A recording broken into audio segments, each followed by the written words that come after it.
Acupressure RL Mishra ji के YouTube channel में आपका स्वागत है। मात्र यह बिंदु देख करके आप ट्रीटमेंट करें और आपको अति लाभ होगा। और ज़्यादा से ज़्यादा हमारे वीडियो को शेयर करें जिससे सभी को लाभ मिल सके।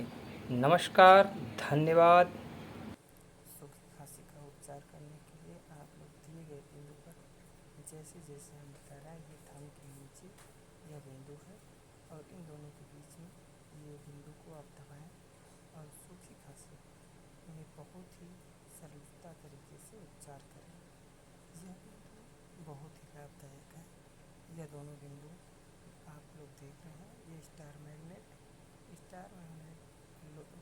लोहे की तरफ का नीचे और इस बिंदु पे टच होगा और उसके ब्लैक कलर का ऊपर होगा टेप में, और इस तरह से आप चपकाएँ, बहुत ही अच्छे तरीके से चपकाएँ जिससे न उखड़े।